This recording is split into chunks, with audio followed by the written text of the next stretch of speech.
இப்போ நம்ம நிறைவும் அமைதியும் அப்படிங்கிற தலைப்பில பாக்குவோம். நிறைவு அப்படின்னா நம்முடைய மனசுக்கு நிறைவுன்னு சொல்லுவோம். அதாவது ஒரு செயல் செய்யும்போது அது நல்ல முறையில் சிறப்பாக நடந்து முடிஞ்சா எனக்கு திருப்தியா இருக்குது. நல்ல மாரி நிறைவா முடிஞ்சுது. அமைதியாவும் இருக்குதுன்னு சொல்லுவோம். அப்போ நிறைமனம் என்பது நிறைவு. நம்ம எல்லாருமே நிறைவா இருக்கோமா? இருக்கும். எப்படி? நான் கேட்டதெல்லாம் எனக்கு கிடைச்சா சந்தோஷம். நான் எங்க வீட்ல இருக்கவங்ககிட்ட அ இத சும்மா தான் கேட்டேன்.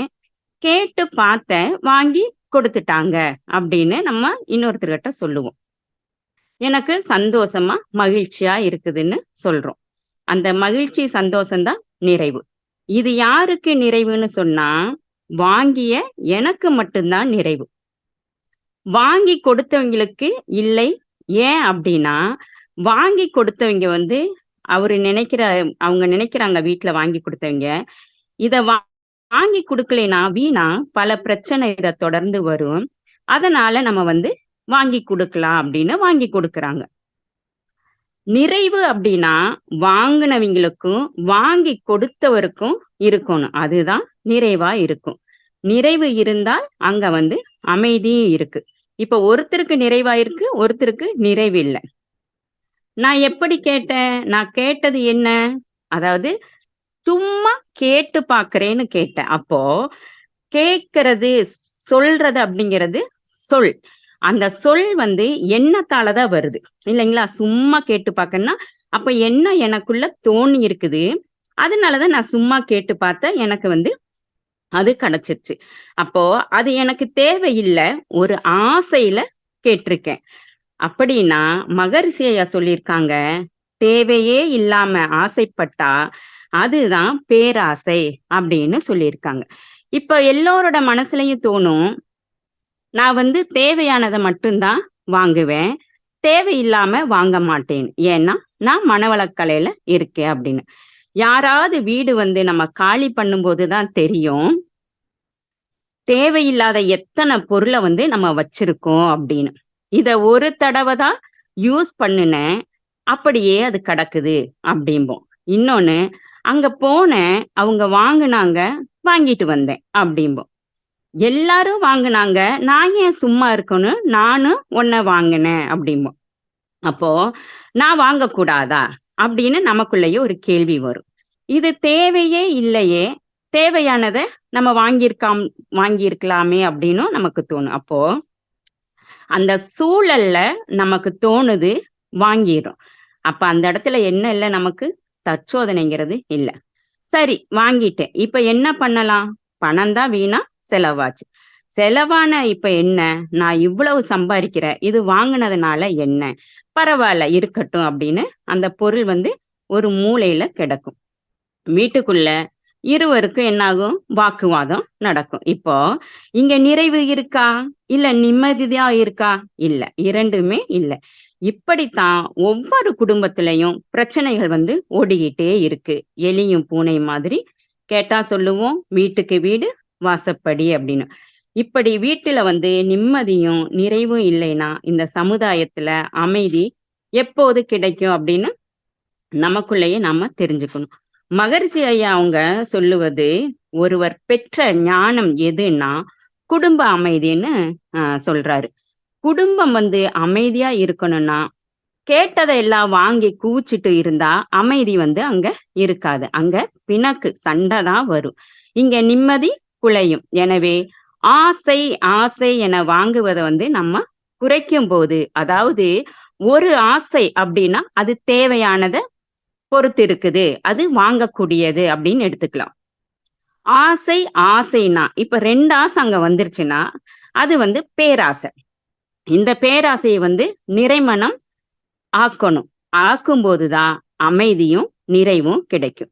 மகரிஷி ஐயா சொல்லியிருக்காங்க, ஆசையை ஒழுங்குபடுத்தினால் அதற்கு பெயர் நிறைமனம்.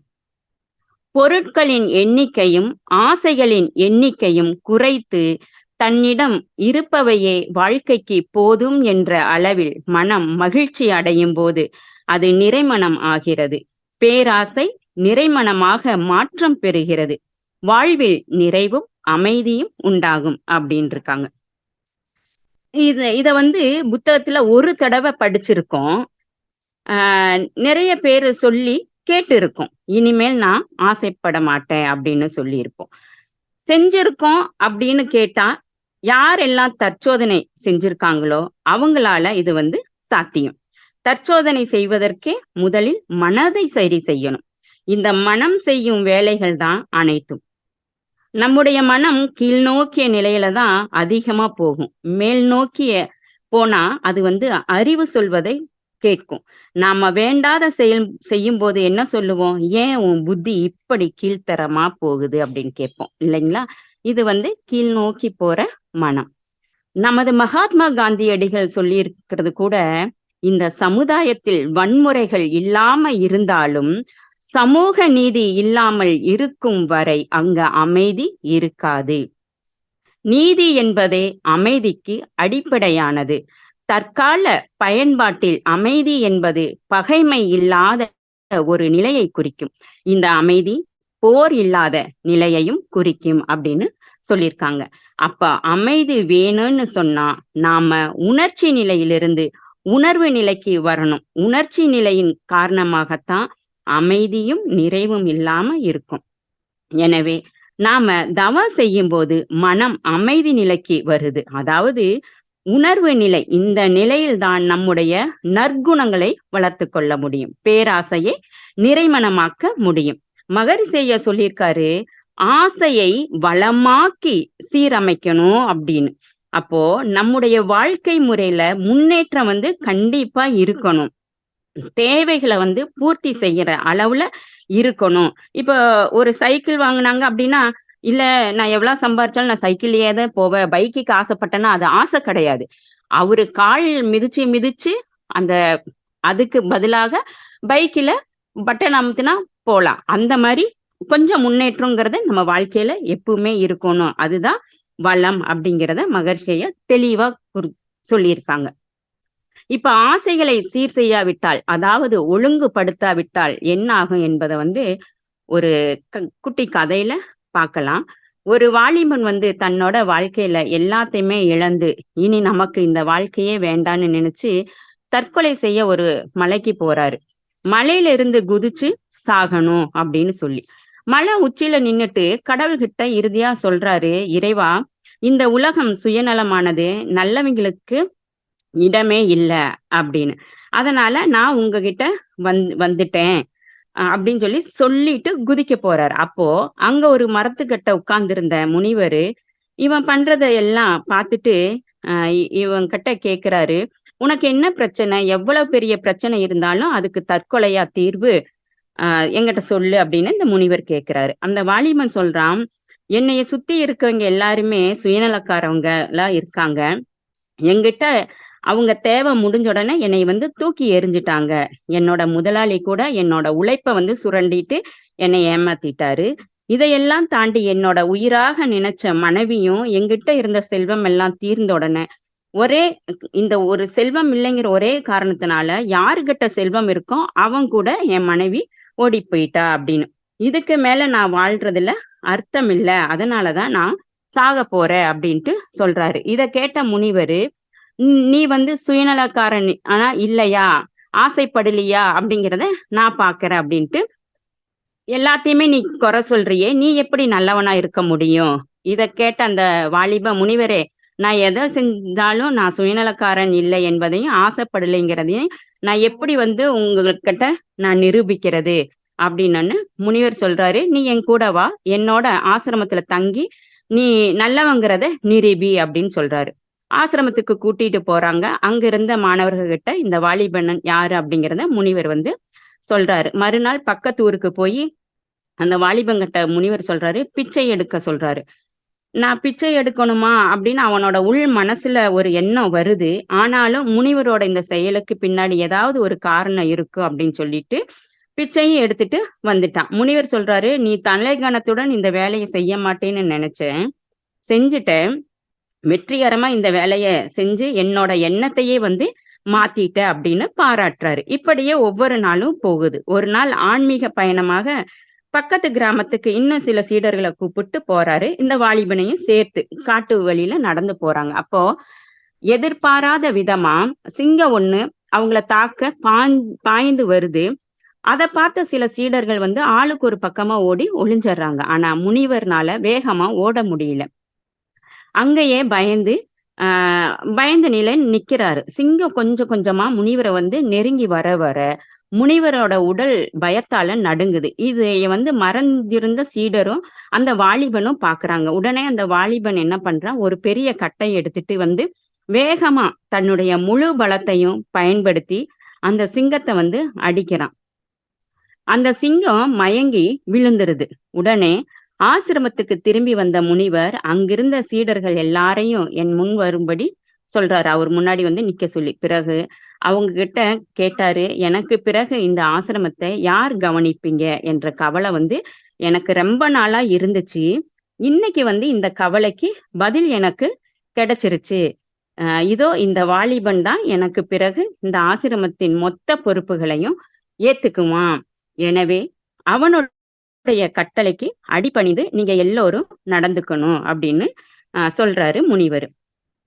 இதை கொஞ்சமும் எதிர்பாராத அந்த வாலிபன் மகிழ்ச்சியில துள்ளி குதிக்கிறான். நான் தான் இந்த ஆசிரமத்துக்கு அடுத்த அதிபதியா அப்படிங்கிற ஒரு ஆசைய கொஞ்சம் கொஞ்சமா வளர்த்துக்கிறான். இப்படியே நாட்கள் போயிட்டே இருக்குது. ஒரு நாள் முனிவரின் உடல் நலம் வந்து பாதிக்கப்படுது. படுத்த படுக்கை ஆகிறாரு. சீடர்களும் எவ்வளவோ வைத்தியங்களை வந்து கூட்டிட்டு வந்து வைத்தியம் பண்றாங்க. ஆனாலும் முனிவரோட ஆரோக்கியத்துல எந்த முன்னேற்றமும் இல்லை. இதையெல்லாம் பார்த்துக்கிட்டு இருந்த வாலிபன் அவன் மனசுக்குள்ள எல்லையில்லாத மகிழ்ச்சி அடையறான். இன்னும் கொஞ்ச நாட்கள்ல இந்த ஆசிரமத்துக்கு அதிபதின்னு நினைக்கும் போதே அவனோட மனம் வந்து ஆனந்தத்துல சந்தோஷத்துல வந்து ஆர்ப்பரிக்குது. ஆனால் அங்க என்ன நடக்குது அப்படின்னா, அந்த வாலிபன் நினைத்தது போல எதுவுமே நடக்கல. ஒரு புகழ்பெற்ற வைத்தியரின் மருந்துனால முனிவர் வந்து கொஞ்சம் கொஞ்சமா உடல்நிலை தேறி வர்றத கவனிச்சு மனதுக்குள்ள வேதனைப்படுறான். இவன் நினைக்கிறான், முனிவர் வந்து உயிருடன் திரும்பி வந்தால் தன்னுடைய ஆசை நிறைவேறாது அப்படின்னு. ஒரு கட்டத்துல முனிவரை வந்து நம்ம கொன்றணும் அப்படின்னு நினைக்கிறான். அந்த கொல்லணுங்கிற முடிவும் எடுத்துறான். எப்படி வந்து கொல்வது என்று பல திட்டங்களை போட்டு பார்த்தான். ஒவ்வொரு திட்டத்திலையும் ஏதோ ஒரு குறை இருப்பதை உணர்றான். ஒரு முறை முனிவர் தன்னை வந்து ஒரு அறைக்கு அழைத்துட்டு போயிருப்பாரு. அங்க போய் ஒரு பானையை காட்டி, மகனே, இந்த பானையில வந்து விஷம் இருக்கு. அந்த விஷத்தை வந்து ஒருவர் அருந்தினால் இயற்கையான முறையில வந்து மரணம் அடைந்து உம் போகுவோம். தவிர யாராலும் இந்த விஷத்தால தான் உயிர் பிரிந்ததுன்னு கண்டுபிடிக்க முடியாது அப்படின்னு சொல்லியிருப்பாரு. இது இந்த வாலிபனுக்கு நினைவுக்கு வரும். உடனே இதுதான் சரியான வழி அப்படின்னு நினைச்சு முனிவரை கொல்ல புறப்படுறான். எல்லாரும் தூங்கின பிறகு மெதுவா அந்த பானை வந்து இருக்கிற அறைக்கு போய் விஷத்தை எடுத்துட்டு வந்து முனிவரோட வாயில ஊத்திட்டான். காலையில முனிவரோட அறையில சீடர்கள் வந்து அழுதுட்டு இருக்கிற குரல் வந்து இவனுக்கு கேக்குது. கேட்டு மனசுக்குள்ள மகிழ்ச்சியோட அங்கேயே சென்று உள்ள போய் பார்க்கறான். முனிவர் வந்து மரணம் இறந்து இருக்கிறத பார்த்துட்டு, ஆகா, அடுத்ததாக ஆசிரமத்தின் பொறுப்புக்கான தன்னுடைய கட்டுப்பாட்டுக்குள்ள கொண்டு வருவதற்கான வேலையெல்லாம் நம்ம பார்க்க தொடங்கணும், தயாராகணும் அப்படின்னு இவன் மனசுக்குள்ள நினைச்சுக்கிட்டு கொஞ்ச நேரத்திலேயே அந்த முனிவரின் பழைய சீடன் ஒருவன் வந்து முனிவரின் மரணத்தை தெரிஞ்சு விஷம் வச்சிருந்த பானைய போய் பார்க்கறான். அதுல வந்து விஷம் இல்ல. அதிர்ச்சி அடையறான். யாரு? இன்னொரு சீடர். இது ஒரு அவர்கிட்ட இருந்த சீடர். அதில் விஷம் இல்ல. அதிர்ச்சி அடைஞ்ச உடனே முனிவர் இந்த சீடனுக்கு சொல்றது, இந்த சீடன்கிட்ட வந்து முனிவர் இவங்கிட்ட சொல்லியிருப்பாரு. அது வந்து இந்த சீடனுக்கு நினைவுக்கு வருது. என்னன்னா, நான் இறந்த செய்தி உனக்கு எப்படியாவது தெரிஞ்சிருச்சு அப்படின்னா உடனே என்னை வந்து பாரு. என்னோட மரணத்துல உனக்கு சந்தேகம் ஏதாவது இருந்துச்சுன்னு சொன்னா உடனே பக்கத்து அறையில இருக்கிற அந்த அறைக்குள்ள ஒரு பானை இருக்கும். அந்த பானையில இருக்கிற திரவத்தை எடுத்துட்டு ஊத்தினா எந்த சலனமும் இல்லாம என்னுடைய உயிர் வந்துரு அப்படின்னு. அதாவது இந்த சீடனுக்கு உயிர் போனா எப்படி வரும் அப்படிங்கறதுக்கான அந்த திரவத்தையும் அந்த வாலிபன் கட்ட விஷத்தையும் காட்டுறாரு. உடனே முனிவர் மற்ற சீடர்களை மற்ற சீடர்களை எல்லாம் போக சொல்லிட்டு அந்த வாலிபனை கூப்பிட்டாரு. அதான் இவருக்கு உயிர் வந்துருச்சு. அவன், முனிவரே என்ன மன்னிச்சிருங்க, ஆசை என்ற அரக்கன் என் கண்களை மறைச்சிருச்சு, அதனாலதான் என்னுடைய குணத்தை மறந்து இப்படி ஒரு கேவலமான ஒரு செயலை செஞ்சிட்டேன் அப்படின்னு கண்ணீர் விட்டு அழுகிறான். அமைதியாக பார்த்த முனிவரு, மகனே, இப்போது சொல், நீ சுயநலக்காரன், ஆசைக்காரன் இல்லையா அப்படின்னு. தானே உனக்கு ஒரு பதவி என்ற உடன் உனக்கு ஒரு பதவி கிடைச்சிருச்சு அப்படின்ன உடனேயே ஆசை என்ற விஷம் உன் உடல்ல பரவி எதையுமே செய்ய துணிஞ்சிட்ட.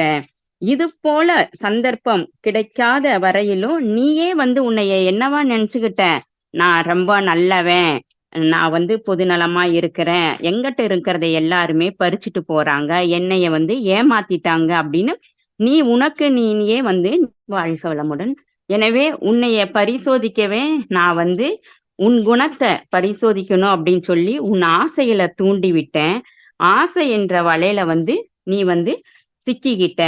எனவே சுய ஒழுக்கம் என்பது கெட்டது செய்வதற்கான சந்தர்ப்பங்களை அமைந்தாலும் அந்த சந்தர்ப்பங்களில் தன்னுடைய மனதை கட்டுப்படுத்தி நல்ல வழியில் நடக்கணும் அப்படிங்கிறத இந்த கதை மூலியமா சொல்றாங்க. அதாவது மத்தவங்கனால நான் ஏமாந்துட்டு நான் சாக போறேங்கிறவனுக்கு ஒரு வழிகாட்டி அந்த முனிவர் கூட்டிட்டு போறாரு. அங்கிருந்து அந்த நல்லதை அவன் கத்துக்காம அந்த அவர் அந்த ஆசிரமத்துக்கு அதிபதி அப்படின்னோடனே அவனுக்கு என்ன ஆயிடுச்சு, பேராசை ஆயிருச்சு. அதுதான் நம்மளோட மனசு எப்படி இருக்குன்னா கீழ் நோக்கி போகுது.